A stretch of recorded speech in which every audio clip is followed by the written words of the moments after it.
আজকে আমি ডিরেক্টর অনেক বলছি যে আপনি কিন্তু অন্যায় করছেন, আমি কিছু বলবো না যেহেতু ছবি হয়ে গেছে, ডাবিং বাকি শুধু। আপনাকে আমি বারবার বলছি যে ওকে তো মেইন নায়ক চরিত্রদের ছবি চলবে না, বারবার বলছি আপনাকে।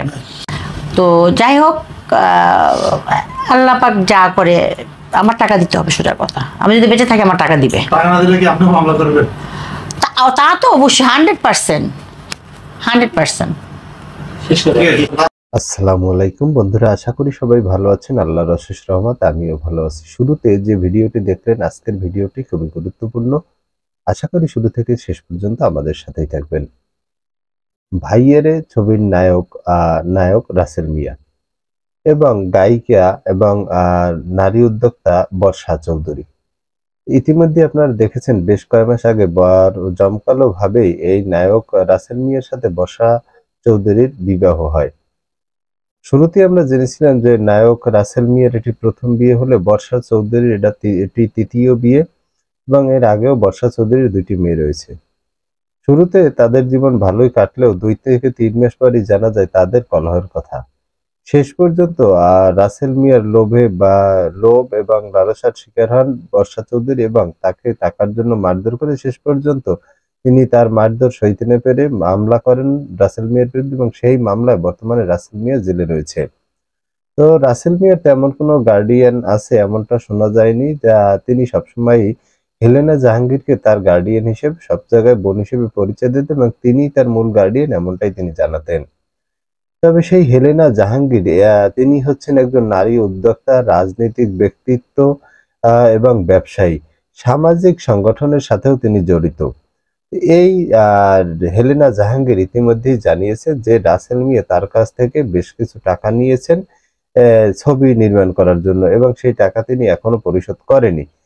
রাসেল মিয়ার আগামীতে অবশ্যই বের হলে টাকা পরিশোধ করতে হবে এমনটাই জানিয়েছেন হেলেনা জাহাঙ্গীর। তাহলে কি হেলেনা জাহাঙ্গীরের যে ক্ষমতা এতদিন রাসেল মিয়া চলতো, সেই হেলেনা জাহাঙ্গীরই কিন্তু শেষ পর্যন্ত রাসেল মিয়ার কাছ থেকে সরে গিয়েছেন। বর্তমানে বর্ষা চৌধুরী তিনি হেলেনা জাহাঙ্গীরের সাথেই রয়েছেন এবং এই ব্যাপারে রাসেল মিয়ার ব্যাপারে হেলেনা জাহাঙ্গীর যে কথাগুলো বলেছেন এবং বর্ষা চৌধুরী, চলুন আমরা তার মুখ থেকে বিষয়টি শুনে আসি। এখন সিনেমা হওয়ার পরে আমাকে এফডিসি থেকে শত শত ফোন আসছে যে আপনি এটা কি করলেন, ওকে কেন নায়ক বানাইছেন। আমি বলছি এটা কেন হলো আমি জানি না, আমি বারবার বলছি, ডিরেক্টর আমাকে চোখে ধোলাসা করছে। আজকে আমি ডিরেক্টর অনেক বলছি যে আপনি কিন্তু অন্যায় করছেন, আমি কিছু বলবো না যেহেতু ছবি হয়ে গেছে, ডাবিং বাকি শুধু। আপনাকে আমি বারবার বলছি যে ওকে তো মেইন নায়ক চরিত্রদের ছবি চলবে না, বারবার বলছি আপনাকে। তো যাই হোক, আল্লাহ পাক যা করে, আমার টাকা দিতে হবে সোজা কথা। আমি যদি বেঁচে থাকি আমার টাকা দিবে। টাকা না দিলে কি আপনি মামলা করবেন? তা তো অবশ্যই 100%। রাসেল মিয়া কি হচ্ছে বলবে আপনি যে ওনাকে ভালোবাসেন এটা কয়েকবার বলছে বর্ষা ভাই, এটা সবার সামনে ও মানে ও তো একটা মেয়ে, আমার তো 2টা মেয়ে আছে। আমি একদম আমার 2টা মেয়ের চেয়ে বেশি আমার ছেলের বউকে ভালোবাসি।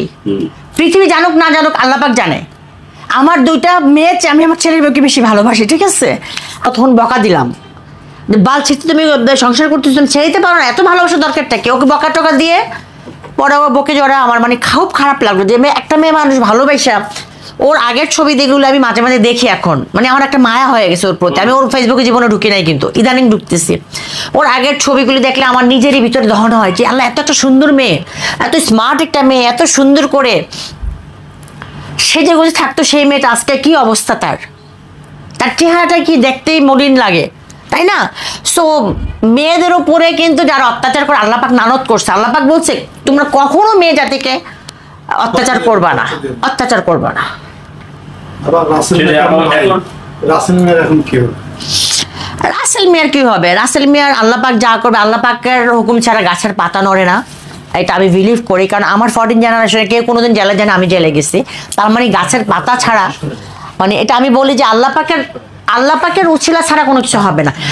আমরা শেষ করে আগে জানতে চাই যে গড মাদারের নামটা একটু বলে দে, কারণ আমাকে অনেক তোমরাই টর্চার করো। আমি বলি এখন আপা ছাড়া অনেক আছে, আপাকে তো মিস ইউজ। আমি যে গড মাদার, দাঁড়াও তানি যে কথা শেষ করতে দেয় না। আচ্ছা বর্ষা আপা হচ্ছে আপা বোন হিসেবে তাকে স্নেহ করছে, সে সেটার মিস ইউজ করছে। এক কথাই শেষ। ফেরত আসে, এখন যদি আবার ফেরত আসে সে আপা নেবে কিনা? এটা আপার ব্যক্তিগত ব্যাপার, এটা তো আমার না, this is not my deal, এটা তো এটা আপার চয়েস। না না এই বিষয়ে অন্য দরকারে আমি বাইর করব না, আমার টাকা নাই। আমি বারবার বলতেছি আমার ওকে বাইর করার জন্য যে টাকা, সেই টাকাতে আমার একটা মামলার হেয়ারিং হবে। আমার প্রত্যেক মামলার হেয়ারিং অনেক টাকা লাগে। সো ও যদি বের হয়ে আসে, ও মিনিমাম 50 লাখ টাকা লাগবে মিনিমাম। আর ভাই বলতে 50 লাখ টাকা লাগুক, আর এমন হইতে পারে সে ফ্রিতে বাই হইতে পারে। এটা হচ্ছে আল্লাহ পাক জানে। আচ্ছা, অদ্ভুত প্রশ্ন এগুলি এই টাইপের প্রশ্ন আসলে লাইভে করা উচিত না। আমি যেটা বলবো যে আমি কাজের জন্য, কাজ ছাড়া কারোর সাথে সম্পর্ক করি না।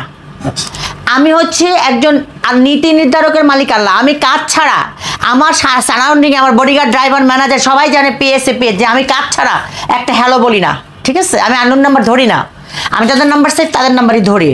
সো আমার কাজের জন্য যদি রাসেল বের হওয়ার পরে বলে যে ছবি একটা নাটকের জন্য, তবু তো 10টা নাটক লিখছে না, 10টা নাটক লিখছিল, আছে আপার জন্য 10টা নাটক লিখছিল বলছে। ওর আগেও অনেক নাটক বানাইছে, ওগুলি ভালো ভিউ হয়েছে, তখন আমার পেজটা মনিটাইজ ছিল না। যাই হোক, ও নাটক বানায়, ও হচ্ছে কি আসলে মানে ওই অভিনয়ের প্রতি তার একটা নেশা, আক্রোশ একটা, বলে না যে যেমন আমাকে এত যে বকা দেয়, আমার হাজবেন্ড বলে তুমি সব বন্ধ করে দাও, জয়যাত্রা বন্ধ করে দাও, তুমি তোমার যে কোটি কোটি টাকা জয়যাত্রা গেছে সেই টাকা দিয়ে তুমি সারা বিশ্ব ঘুরতে পারবা।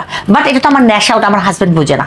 ওই রাসেলের এটা একটা আক্রোশ, নেশা। ও সিনেমা অভিনয় করবে, নাটকে অভিনয় করবে, যাকে পেয়ে তাকে দিয়ে নাটক বানাবে, যাকে পেয়ে তাকে দিয়ে সিনেমা বানাবে।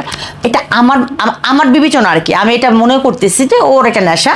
ও বের হলে কি হবে সেটা আল্লাহ পাক জানে। তবে আমার যে সিনেমা, সেই টাকা রাসেলকে দিতে হবে। বাহ বাহ।